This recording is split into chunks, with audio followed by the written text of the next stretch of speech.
Do you think it is just money driven though? No, it's not just money driven. He knows that if he comes lacking, Crawford gonna beat him. Crawford knows if he comes lacking, Canelo gonna beat him. No, it's not money driven at all. Money just was a good reason to make the fight happen. Terence is a tremendously skilled fighter. So is Canelo a very skilled fighter. But he doesn't have the same skill set as Terence does. Thank you, Bob. Appreciate you, man. You interact together. What is it in your mind? I think he's just used to the stage. You know what I'm saying?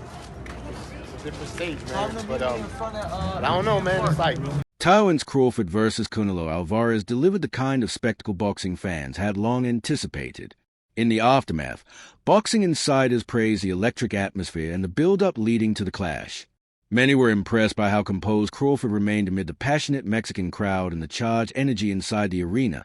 Both fighters approached the moment with deep respect for each other, fully aware of the historical stakes.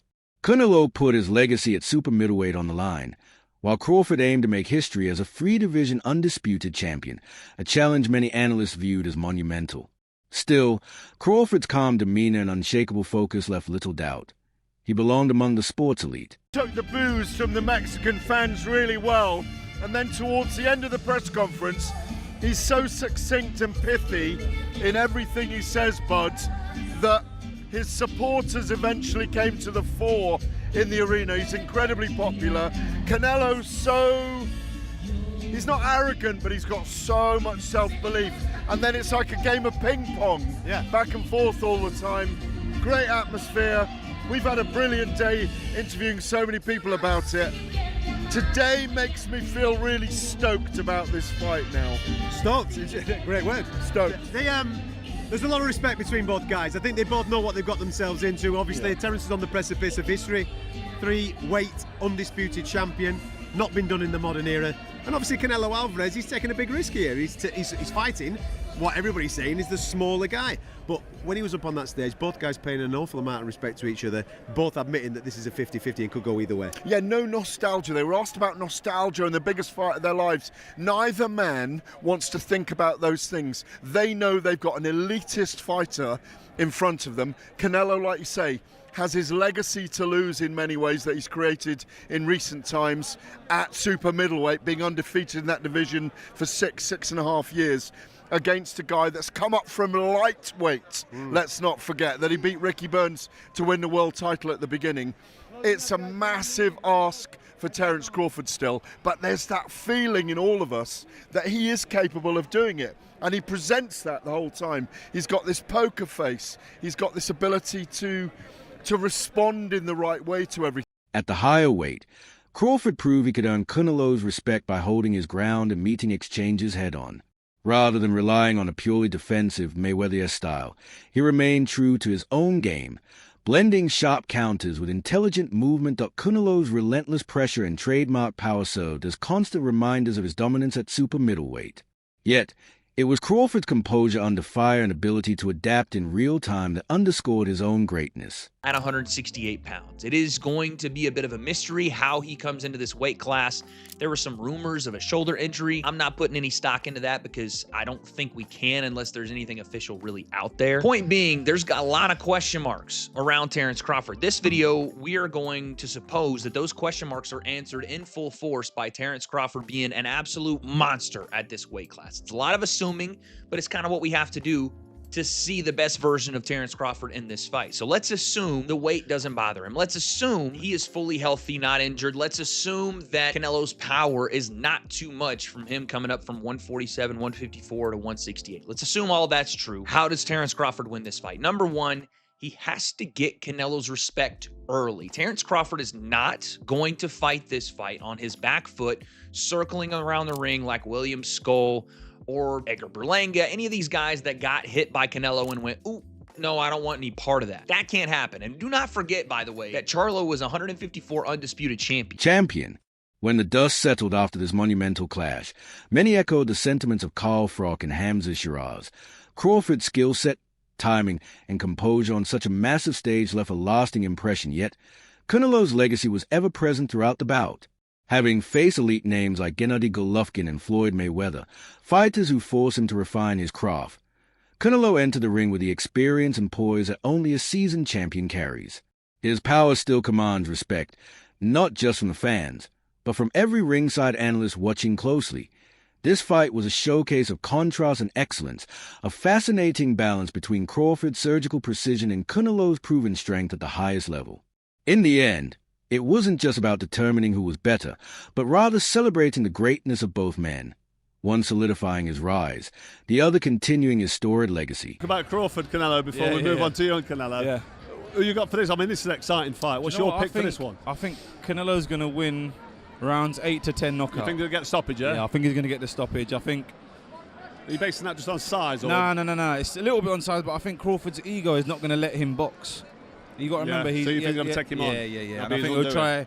He'll do what he has to do at the start. Realise it's not going to work. Later on, try and match him, and that's it. Game over. See, I think if Crawford's going to do the job, it's got to be boxing, moving, keeping out of the way. That's the only way it can be done. He can't fight him, can he? No, he can't fight. And you're saying there he gets drawn in because he just might do because he's unbeaten. He fancies himself as a bit of a tough. Well, he's tough, isn't he? He's tough, strong. He does everything well. Yeah. But at this weight, but Canelo was down at welterweight when he started, up at light heavyweight, and obviously been beat. He lost to Mayweather and lost to Dimitri Bivol. Yeah. Bivol was too much for him. Yeah, back down at super middleweight now. That's probably his comfortable weight. And you just think Crawford's just not big enough. Nah, I don't think he is, man. And the thing is, with someone like Canelo, you got to either throw punches in bunches like Bivol did, or you got to be there where he respects your power, like GGG and these guys. So it sounds a bit mad, but I don't think Crawford's got either or. He's talented, one of the best fighters in our generation, but you've got to remember you're going up. 2 divisions, 3 divisions. Yeah, 2 or 3 it's divisions. Different. The game's different up there. And Canelo's not going anywhere, is it? Because he got clips. You mentioned Bivol there, and Bivol smashed him with quite a lot of big, heavy shots. Yeah. And he coped. He took it. Never been down, has he? Nah, he ate it. And it didn't phase him. So I don't see how Crawford can hurt him. The contest underscored the stark contrast between a natural super middleweight and a fighter daring to challenge himself at a higher weight. One entered with the advantage of experience at 168 pounds, showcasing the ability to absorb punches that would trouble most, while the other leaned on sharpness, adaptability, and a relentless work rate to stay competitive throughout the bout. The exchanges were filled with bursts of power, precise timing, and high-level adjustments from both men, keeping the outcome in doubt. As the round progressed, fatigue and mounting pressure began to surface, setting the stage for dramatic moments in the closing championship rounds. Quite difficult to read. Canelo's not as difficult, but Canelo's just so much more experienced. And yes, they're going to look physically the same, but he's the natural 168-pounder. He's the one that's taken shots from guys that probably on a fight night weigh in nearly 200 pounds, and he's been able to eat those shots, eat them, right? I mean, we haven't seen Canelo wobbled since Miguel Cotto's brother wobbled him way back when, right? I mean, apart from that, this guy's taken shots off Gennady Golovkin. And anyone that can eat shots off Golovkin, I'm sorry, you've got my full respect because we know how hard Golovkin hits. What will Crawford's legs look like after a few rounds against Canelo? Like, Crawford's going to have to be active. One thing Crawford's got to understand as well, it's in Vegas. If you want to beat Canelo, you got to beat Canelo. A bit like Bivol did. You've got to make sure there is no arguments. It's all said and done. I did way more work. So Crawford's got to be busy. Canelo, we just know, isn't going to revert back to Canelo of 6-7 years ago. It ain't going to happen. So what Canelo does do is he tries to hurt you with one big shot now. He won't load up. It will tap you, then bang. I think we've seen that, especially that shot he throws where it looks like he's going to go to the body, then it goes up top. He's really good at that shot. So Crawford's got to look out for that. I think Crawford wins quite a few of the early rounds. And then I think the weight of Canelo's punches, the weight in Crawford's legs start to take some impact.